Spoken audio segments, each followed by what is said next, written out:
आज की युवा पीढ़ी कई प्रकार से ड्रग्स में या यूं कहें शारीरिक संबंध में अपने आप को ग्रसित करके विवाह के बाद में एचआईवी पॉजिटिव आ जाती हैं।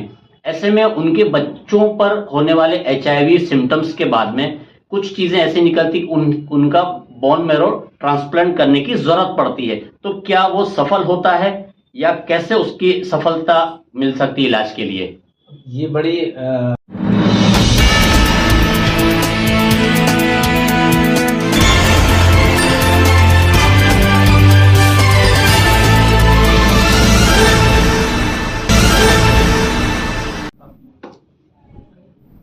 नमस्कार दोस्तों, मैं हूं डॉक्टर पंकज द्विवेदी।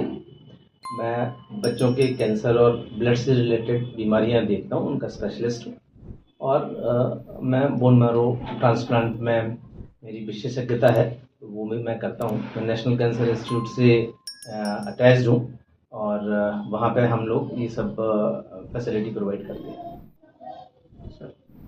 नमस्कार, मैं डॉक्टर केतन मोडक। मैं एक रक्त विकार तज्ञ और रक्त कैंसर का विशेषज्ञ हूँ। मैं बोन मैरो ट्रांसप्लांट में स्पेशली ट्रेंड हूँ एंड करंटली जैसा डॉक्टर पंकज ने भी बताया, हम वहाँ पे बोन मैरो ट्रांसप्लांट्स कर रहे हैं National Cancer Institute Jamtha Nagpur में। वहाँ पे कई सारे blood cancers, sickle cell, thalassaemia, ये सारी बीमारियों के बोन मैरो ट्रांसप्लांट हमने अभी करना शुरू किया है। सर, बोन मैरो की अगर आपसे जानकारी ली जाए तो किस तरह की प्रक्रिया होती है? बोन मैरो ट्रांसप्लांट एक्चुअली अगर हम समझें, ये तो जो हमारे आरबीसीज हैं, डब्ल्यूबीसी हैं, प्लेटलेट हैं, मतलब ये खून के जो अलग अलग तत्व हैं, ये सब मैन्युफैक्चर होते हैं, बनते हैं हमारे बोन मैरो में, या इसको हम कहते हैं कि हमारा बोन के बीच में एक सेंट्रल पार्ट है। तो अस्थि मज्जा इसका हिंदी बड़ा सा अनुवाद है। जब हमें लगता है कि ये खराबी, इसमें ऐसा कुछ हो गया है जिसकी वजह से उसका प्लेटलेट बनना खराब हो गया है, या आरबीसी बनना खराब हो गया, डब्ल्यूबीसी बनना खराब हो गया है, तब हम उनको सलाह देते हैं कि इसमें एक बोन मैरो ट्रांसप्लांट एक ऑप्शन हो सकता है। हमारा मानना ये है कि जो स्टेम सेल है जो ये सब बना रही है, अगर हम उसको रिप्लेस करते हैं तो हम उस बीमारी को ठीक कर सकते हैं। इंडिकेशन अलग अलग हैं, सो उसके बारे में हम थोड़ा विस्तार से बात कर सकते हैं। ब्लड कैंसर किन किन प्रकारों में पाया जाता है? तो अगर आप जानना चाहते हैं कि मोटा मोटी या आम जनता को समझे ऐसा, तो ब्लड कैंसर हम जनरली 3 मेन प्रकार के हम देखते हैं। एक ल्यूकेमिया होता है, एक लिम्फोमा, एक मायलोमा। जनरली ये 3 प्रकार के एक मोटा मोटी हम अगर देखें तो अभी अगर हम उसका ब्लड कैंसर कैसे आता है ये अगर जानना चाहते हैं तो कुछ ब्लड कैंसर्स होते हैं जो बहुत धीमे गति से आते हैं और बहुत धीमे गति से बढ़ते भी हैं। वो कई साल हमारे साथ रहते हैं, कुछ दवाइयाँ खाते हैं तो कंट्रोल में रहते हैं। और कुछ ब्लड कैंसर ऐसे हैं जो बहुत तेज़ी से आते हैं, उभर के आते हैं, कभी कभी कुछ दिन या कुछ हफ्तों में आगे आते हैं। उनको हम एक्यूट ल्यूकेमियाज बोलते हैं। उनका ट्रीटमेंट जल्द से जल्द करना ज़रूरी होता है। ऑफ कोर्स उसमें भी ठीक होने की संभावनाएं अच्छी होती है, बट वो ट्रीटमेंट तुरंत करना ज़रूरी होता है। काफ़ी बार ऐसा होता है कि पेशेंट समझ नहीं पाता है कि इतना जल्दी ये बीमारी क्यों आई, इतना जल्दी कैसे हो सकता है। बट एक्यूट ल्यूकेमिया एक ऐसा ब्लड कैंसर का टाइप है जिसमें बीमारी बहुत तेज़ी से आती है, बट उसका इलाज है। डायग्नोसिस में अगर देरी हो गई तो उसकी मतलब क्या मेन वजह क्या हो सकता है? हमारे इलाके में मुझे ऐसा लगता है डायग्नोसिस में देरी के लिए पेशेंट एक तो प्रॉपर सही चैनल से रेफ़र होना चाहिए। कि अगर कोई काफ़ी पेशेंट्स इंटीरियर से, छोटे छोटे गांव से, छोटे तालुका प्लेस से आते हैं और वहाँ पे अगर काफ़ी समय से ब्लड कम है, प्लेटलेट कम है, कुछ आयरन का इंजेक्शन दिया है, तो ये करके भी अगर नहीं हो रहा है तो तुरंत उनको बड़े सेंटर में रेफ़र करना चाहिए। बट काफ़ी बार पेशेंट की तरफ से भी दिक्कतें होती है, कुछ लोगों को पैसों की दिक्कतें होती है, कुछ परिवार में प्रॉब्लम्स होते हैं जिस वजह से देरी करते हैं। कोई उतना सीरियसली उस विषय को लेता नहीं है तुरंत में, फिर और तबीयत खराब होती है तब वो आके आते हैं। तो ये कुछ ऐसी कठिनाइयाँ होती है। बीएमटी कितना प्रभावशाली है कि जिसमें कोई ऐसे जोखिम होती है पेशेंट को? सो बीएमटी आप ये समझिए कि कुछ जगह बहुत एक रामबाण इलाज जैसा है, लेकिन उसके लिए स्पेशलिस्ट की सलाह है कि किसको ज़रूरत है किसको ये प्रभावी होगी और उसके साइड इफेक्ट क्या है वो समझना जरूरी है। हर बीमारी का इलाज बीएमटी नहीं हो सकता है। तो जैसे मैंने आपको बताया कि जो बीमारी ब्लड से रिलेटेड है उनमें आप दो तरह से बांट सकते हैं, एक कैंसर जनित या कैंसर जैसी बीमारी, कैंसर बीमारी, और दूसरी नॉन कैंसरस है जो कैंसर नहीं है, जैसे कि सिकल सेल है। अब सिकल सेल का माइल्ड टाइप है, उसमें शायद बोन मैरो ट्रांसप्लांट की जरूरत नहीं है, बट सीवियर टाइप का जिसमें ब्लड ट्रांसफ्यूजन की बहुत जरूरत है तो फिर बोन मैरो ट्रांसप्लांट उसके लिए ही एक ऐसी प्रक्रिया है जिससे कि वो जिंदगी भर ठीक रहेगा। ऐसे ही थैलेसीमिया में है। सो ये थैलेसीमिया और सिकल सेल एनीमिया मेन ही है। बाकी कुछ बच्चों में जन्मजात ये सेल्स बनते नहीं है, उनको कहते हैं bone marrow failure syndrome, bone marrow fail हो गई है। उनके केसेस, कुछ अधिकतर केसेस में बोन मैरो ट्रांसप्लांट काम आती है। दूसरा है ऑन्कोलॉजी या कैंसर से रिलेटेड, जैसे भी डॉक्टर केतन ने बताया आपको कि 3 टाइप से कैंसर हैं ब्लड के, मेनली लिम्फोमा, माइलोमा, ल्यूकीमिया। तो एक्यूट ल्यूकीमिया में first line bone marrow transplant नहीं है, लेकिन कुछ हाई रिस्क एक्यूट ल्यूकीमिया जो हमारे ट्रीटमेंट को अच्छे से रिस्पॉन्ड नहीं करे या हमें मालूम है कि ये हाई रिस्क होने वाले हैं, तो उनमें हम कीमोथेरेपी देने के बाद, बीमारी कम करने के बाद ट्रांसप्लांट करते हैं। कुछ ऐसे हैं जिनमें रिलैप्स आने पे वो ज़्यादा उपयोगी होती है। मल्टीपल माइलोमा एक ऐसी बीमारी है जिसमें ऐसा पार्ट है बोन मैरो ट्रांसप्लांट, उसको कंसोलिडेट करने का, जो भी हमने ट्रीटमेंट उसको दिया हुआ है। सो ये डिपेंड करता है किस टाइप का ब्लड कैंसर है, कैसा वो बिहेव कर रहा है और हमारे ट्रीटमेंट से क्या रिस्पॉन्स आया है। इसके इन सबको मिला के हम फिर ये उनको ये सजेस्ट करते हैं, एडवाइस करते हैं कि बोन मैरो ट्रांसप्लांट की जरूरत है या नहीं। कितनी उम्र तक मतलब पाया जाता है, जैसे पेशेंट जो होते हैं कितनी उम्र के मतलब ज्यादा पेशेंट मिलते हैं आपको? तो ज़्यादा और कम ऐसा जनरली नहीं होता है। हर एक कैंसर का अपने एक उम्र की संभावनाएं होती है। जैसे मल्टीपल माइलोमा का भी बात करते हैं, जनरली 50-60 साल के आगे में आता है। कुछ कैंसर है ALL जो एक्यूट ल्यूकेमिया का एक प्रकार है, तेजी से आने वाला ब्लड कैंसर, वो बच्चों में थोड़ा ज़्यादा पाया जाता है। तो ऐसा हर एक कैंसर का अलग अलग एक एज ग्रुप है, उस एज ग्रुप में ज़्यादा पाए जाते हैं, बट उसका मतलब ये नहीं कि बाकी एज ग्रुप में नहीं होते हैं। मल्टीपल माइलोमा 26 साल के बच्चे में भी हमने देखे हैं, और ALL जो बीमारी बच्चों में ज़्यादा होती है बट बड़ों में भी वो हमें दिखता है काफ़ी। एक जनरल बात है इसमें, थैलेसीमिया लोगों के लिए एक मतलब आज की तारीख में हवा बना है कि इसमें जिसे भी थैलेसीमिया है उसे एक तरह से ब्लड कैंसर के रूप में देखा जा रहा है। तो ये क्या चीज़ है, इनमें दोनों में डिफरेंस क्या है? क्या मतलब दोनों एक ही जैसे हैं या अलग अलग हैं इसके प्रकार? तो थैलेसीमिया बेसिकली ये ब्लड बनने की प्रॉब्लम है, ये कैंसर नहीं है। एकदम क्लियर करना जरूरी है अपने को। ये जरूर है कि थैलेसीमिया एक बार हमें हुआ, ये परिवार में चलता है, और ये एक बार हुआ थैलेसीमिया तो बार बार ब्लड चढ़ाना, बार बार हॉस्पिटलाइज होना, कुछ ना कुछ इन्फेक्शन और कोई कारण से हॉस्पिटलाइज होना, ये सब जो दिक्कतें आती है उससे बड़ी परेशानी रहती है परिवार को, पेशेंट को। और इसमें काफ़ी बार तो हम इकोनॉमिक और सोशल लॉस गिनते नहीं है उसमें, ठीक है, हम सिर्फ मेडिकल चीज़ें देखते हैं, बट ये भी बहुत सी चीज़ें होती है जो उसके साथ जुड़ जाती है। तो थैलेसीमिया कैंसर नहीं है, थैलेसीमिया क्यूरेबल है। अगर जल्दी ही उसको पकड़ा जाए या फिर जल्दी ही डायरेक्ट किया जाए सही लोगों के तरफ, तो डेफिनेटली अगर कोई मैच डोनर मिलता है उसके साथ, तो बोन मैरो ट्रांसप्लांट करके क्योर जो है वो लगभग 80-90% तक है, जिसका मतलब 10 में से 9 लोग क्योर हो सकते हैं।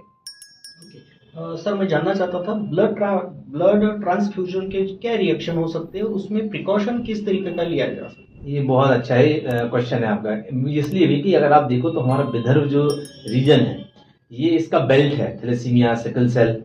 सो अभी तक ऐसा नहीं है कि हम अधिकतर बच्चों को ट्रांसप्लांट कर रहे हैं। सो मैनी ऑफ देम, बहुत सारे उसमें ट्रांसफ्यूजन बार बार ट्रांसफ्यूजन ले रहे हैं, ब्लड ट्रांसफ्यूजन ले रहे हैं। तो ये जानना बहुत ज़रूरी है कि हमारा जो ब्लड ट्रांसफ्यूजन की स्कीम है या ब्लड ट्रांसफ्यूजन की जो प्रोसेस बहुत सेफ होनी चाहिए। तो इसके लिए अधिकतर ब्लड बैंक उसकी जांच करते हैं। मैं कुछ आपको कुछ चीज़ें बताता हूँ जो बड़ी इंपॉर्टेंट होंगी। एक तो पहला सेफ ब्लड। सेफ ब्लड का मतलब है कि उसमें कोई भी इन्फेक्शन नहीं होना चाहिए, इसलिए हमें अधिकतर अपने ब्लड बैंक को पूछना चाहिए कि नेट टेस्टेड है कि नहीं है। तो ये बड़ा इंपॉर्टेंट पार्ट है। कई जगह पे प्रैक्टिस है होल ब्लड लेने की, तो अगर होल ब्लड देंगे तो उसके बहुत सारे नुकसान हैं। सो हम कोशिश करते हैं कि हम होल ब्लड मतलब अभी प्रैक्टिस में है ही नहीं ये बात, बट कई जगह यूज होता है। सो हमें उनको पैक्ड आरबीसीज देने चाहिए, सिर्फ आरबीसीज देने चाहिए, वो भी टेस्टेड हुए।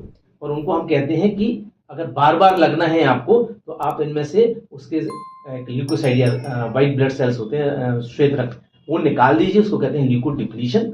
और उनको पॉसिबल है तो उनको इरेडिएट करके दीजिए, आइडियली ये हमारा ये होता है। अब आपने जैसे पूछा इसके नुकसान क्या हो सकते हैं, तो जब हम बार बार ब्लड देते हैं तो उसके अगेंस्ट में एंटीबॉडी बन जाते हैं, तो इसलिए हम उनको कई बार कहते हैं एक्सटेंडेड एंटीबॉडी पैनल करके आप हमें दीजिए, ताकि हम उसी को चेक करके सेफ ब्लड हम उनको दे पाएं। सो एक ये है कि एंटीबॉडी बनेगी तो अगली बार जब ब्लड देंगे तो और जल्दी खत्म होने की कोशिश करेगा, और उसके अगली बार देंगे तो और जल्दी खत्म होने की कोशिश करेगा। तो एक ये। दूसरा, हम इनको ऐसे बांट सकते हैं, बहुत एक्यूट रिएक्शंस यानी बहुत जल्दी होने वाले, और ये थोड़े लेट होने वाले। बहुत जल्दी होने वाले अगर मान लीजिए कि blood group different blood group का दे दिया, अगर हमने मान लो ए वाले को बी वाला ब्लड ग्रुप दे दिया, तो उसमें आपस में रिएक्शन होगी, ट्रांसफ्यूजन रिएक्शंस होंगे, और वो कई बार तो लाइफ थ्रेटनिंग भी हो जाता है। इसलिए ब्लड की सेफ्टी बड़ी इंपॉर्टेंट। जिनको लॉन्ग, अब ये तो छोटा मैंने आपको तरीका बताया, इसी तरह एल्यूमिनाइजेशन जो अभी मैंने डिस्कस किया कि धीरे धीरे वो उसके अगेंस्ट एंटीबॉडी बन जाते हैं और वो खत्म होने लगता है। तीसरा, लॉन्ग टर्म में देखें तो ये ब्लड के अंदर आयरन है, तो आयरन डिपोजिशन शरीर में होना लगता है, ब्रेन में हो सकता है, हमारे हृदय में हो सकता है, हार्ट में हो सकता है, हमारे ऐसे स्प्लीन में हो सकता है, ऐसे ऑर्गन्स हैं जहाँ पे कि ये हो सकता है। अब इससे परेशानी क्या है कि हमारे एंडोक्राइन हार्मोन डिसबैलेंस के बहुत चांसेस होते हैं। छोटे बच्चे, उनका जो बढ़ने की गति है वो कम हो सकती है। तो इसलिए डॉक्टर्स हमारे बिल्कुल क्राइटेरिया है फिक्स कि इतने ब्लड ट्रांसफ्यूजन हो जाएंगे तो आपको चिलेशन थेरेपी शुरू कर देंगे, मतलब कि वो आयरन को पकड़ के वो शरीर से बाहर कर देंगे। तो ऐसी दवाइयाँ उपलब्ध हैं, और हर जो भी डॉक्टर इसमें इन्वॉल्व है वो हमेशा अपने पेशेंट्स को ये एडवाइस करते हैं कि इतने ट्रांसफ्यूजन हो गए हैं, अब आप चिलेशन थेरेपी अपनी स्टार्ट करें। डॉक्टर केतन सर, एक चीज आप बताएं, कोरोना काल के बाद में एक कहें कि वैक्सीन का एक बैकड्रॉ देखा गया है कि लोगों में अब तक ब्लड के स्लॉट बन रहे हैं या क्लॉट्स बन रहे हैं, या एक तरह की नसों में खून का जमना, थक्के का जमना, जिससे हार्ट अटैक की प्रॉब्लम्स आ रही हैं। तो इसका क्या संबंध है? कैंसर से संबंध है या थैलेसीमिया या सिकल सेल से कोई संबंध है इस चीज के लिए, प्लीज? आपका पहला जो हिस्सा था सवाल का वो एकदम सही है कि जो थक्के बन रहे थे उस समय भी काफ़ी रिसर्च हुआ, जब 2020 में कोरोना पहली बार आया, एंड उन्होंने एक टर्म भी निकाली थी जिसको बोलते हैं vaccine induced thrombosis and thrombocytopenia. तो ये चीज़ें हो रही थी, अभी उसका अभी तक प्रभाव है क्या, ये डेफिनेटिवली मैं नहीं बता सकता हूँ डेफिनेटली कि उसी का प्रभाव है क्या। कैंसर तो नहीं है वो, उसके वजह से कैंसर हुआ है कि ये भी मैं कमेंट नहीं कर सकता हूँ, बिकॉज मेरे पास उसका डेटा नहीं है। बट क्लॉटिंग डेफिनेटली उस समय कुछ प्रतिशत लोगों में पाया जा रहा था, एंड उसका ट्रीटमेंट का प्रॉपर गाइडलाइंस थे, जैसे बाकी क्लॉट ट्रीट कर रहे थे वैसे किया जा रहा था। तो ब्लड कैंसर से इसका कोई संबंध नहीं है। अगर मैं आम जनता के हिसाब से आपसे पूछना चाहूं तो आप जनता को क्या कहेंगे कि कैंसर से किस तरह से बचा जाए, या बोन मैरो से रिलेटेड कोई प्रॉब्लम हो तो कैसे आपसे संपर्क करें या कैसे आपसे कम्युनिकेट करें? पहले दो चीजें हैं, मतलब आपके 3 अलग अलग क्वेश्चंस की मैं आंसर देता हूं। पहले तो ये है कि किसी कैंसर से बचा कैसे जाए। तो आप ये देखिए कि इसको आप 2 भागों में बांट दीजिए। एक ऐसे कैंसर है जिनके कारण हमें पता नहीं है, जिनके कारण पता नहीं है उनसे बचाव के अलग तरीके हैं, जिनके कारण हमें मालूम है। तो अगर हम ब्लड कैंसर से हट जाएं, दूसरी तरफ जाएं, जैसे लंग कैंसर है, मुंह का कैंसर है, तो ये सबको मालूम है सिगरेट पीने से लंग कैंसर की संभावना बढ़ जाती है। तो बचाव क्या है? आप स्मोकिंग छोड़िए। वैसे ही खर्रा गुटखा खाने से मुंह के कैंसर बढ़ते हैं, तो वो छोड़िए। इनमें एक और है, 2-3 चीजें इंपॉर्टेंट है, एनवायरमेंट और दूसरा आपकी फैमिली हिस्ट्री। ठीक है, जिनकी बहुत स्ट्रॉन्ग फैमिली हिस्ट्री होती है कैंसर की, तो उसके कुछ ऐसे उपाय हैं, जैसे आंख के कुछ कैंसर्स होते हैं जो फैमिली में पाए जाते हैं, तो हम उनको हम एडवाइस करते हैं कोलोनोस्कोपी, रेगुलर कोलोनोस्कोपी करना है, और अगर उसमें कुछ ऐसा एबनॉर्मल लग रहा है तो उसका तुरंत इलाज करना। वो भी एक तरह का स्क्रीनिंग है। ऐसी ब्रेस्ट कैंसर में स्क्रीनिंग है, जिससे कि हम अर्ली डिटेक्शन करके उनको कर सकते हैं। अब आते हैं कि ऐसे जिनके बारे में जिनका आपको कारण नहीं मालूम, फॉर एग्जांपल कि बच्चों में होने वाले ब्लड कैंसर, तो इनमें बचना बड़ा मतलब ऐसा कुछ है नहीं कि इससे हम आपको कहें कि बच जाएं। हाँ, अर्ली डिटेक्शन और अर्ली ट्रीटमेंट, ये स्ट्रेटेजी यहाँ काम कर सकती है। सो डिपेंड करता है कि किस टाइप की कैंसर की हम बात कर रहे हैं। तो किसी में बचाव है, किसी में स्क्रीनिंग है और किसी में प्रोफाइलेक्टिक, जैसे कि स्मोकिंग छोड़ देना एक सावधानी पूर्व कदम है जिससे कि हम लंग का कैंसर को हम की संभावना को कम कर सकते ब्लड कैंसर पूरी तरह से ठीक हो सकता है? बिल्कुल हो सकता है। ब्लड कैंसर, मैं वही पहले आपको बताया था कि कुछ ब्लड कैंसर का एक ऐसा कोई कैंसर नहीं है। ब्लड कैंसर के कई प्रकार होते हैं, ठीक है। तो ल्यूकेमिया जैसा हमने बोला, अगर ब्लड कैंसर, तो उसके बहुत सारे प्रकार हैं। लिम्फोमा, उसके काफ़ी सारे प्रकार हैं। तो हर एक कैंसर के हिसाब से अगर हम देखें उसको, तो मुझे लगता है हमेशा हम लोग ब्लड कैंसर ये शब्द सुन के बड़ा टेंशन में आ जाते हैं, सब लोग डर जाते हैं। बट मुझे नहीं लगता ब्लड कैंसर ये शब्द सुन के हमने डरना चाहिए। पहले तो जांच पूरी कर लेनी चाहिए कौन से प्रकार का कैंसर है। हर एक कैंसर का ट्रीटमेंट अवेलेबल है और हर एक के ठीक होने की संभावनाएं अलग अलग है। तो कौन सा कैंसर का प्रकार है उसके आधार पे वो डिस्कशन किया जा सकता है पेशेंट के साथ। हम लोग ये सबको मालूम है कि नेशनल कैंसर इंस्टीट्यूट है, वहाँ पे अधिकतर कैंसर्स का मतलब सभी कैंसर्स का इलाज हो सकता है। तो वेबसाइट पे अलग अलग जगह सब जगह अवेलेबल है नेशनल कैंसर इंस्टीट्यूट जामठा। सो वो वहाँ पे अवेलेबल है और वहाँ पे कोई भी आगे अपने रजिस्ट्रेशन करा सकता है, कंफर्म कर सकता है, डायग्नोसिस कर सकता है। सर मेरा एक सवाल था स्टेम सेल से रिलेटेड। स्टेम सेल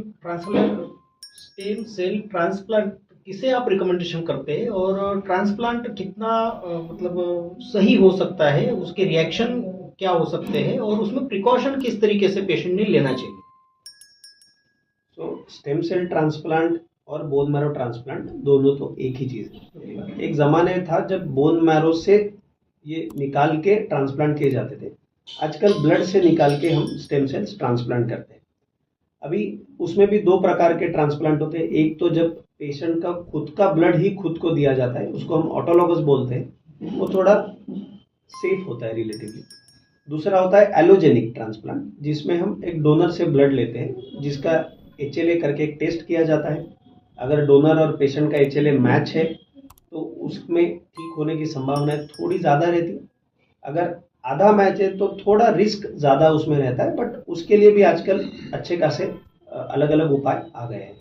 अंतिम सो जो प्रिकॉशंस लेने की आप बात कर रहे थे, तो ट्रांसप्लांट के बाद लगभग 3 से 6 महीने हम उसको एक बच्चे जैसा केयर करते हैं और काफ़ी सारे कठिनाइयाँ आ सकती है।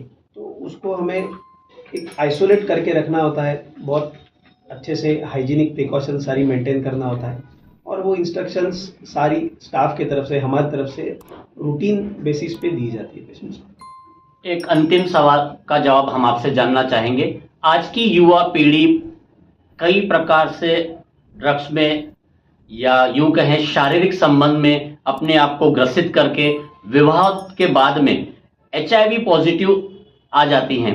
ऐसे में उनके बच्चों पर होने वाले HIV सिम्टम्स के बाद में कुछ चीज़ें ऐसी निकलती उनका बोन मैरो ट्रांसप्लांट करने की ज़रूरत पड़ती है। तो क्या वो सफल होता है या कैसे उसकी सफलता मिल सकती है इलाज के लिए? ये बड़ी लंबा क्वेश्चन है आपका। पहले तो आप ये समझिए कि HIV के लिए बोन मैरो ट्रांसप्लांट इलाज नहीं है, नंबर 1।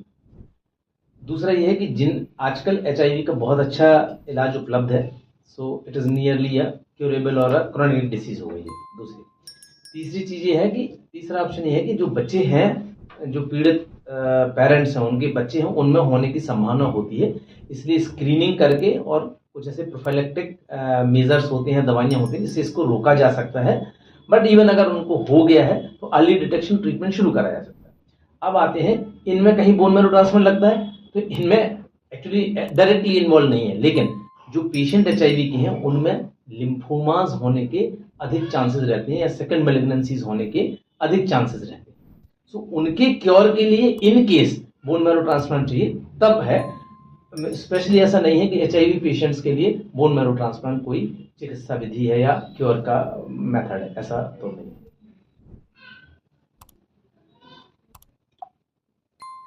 तो मैं इतना ही आप सबको कहना चाहूँगा कि ब्लड कैंसर ये शब्द को प्लीज़ डरिए मत, उससे भयभीत मत होइए।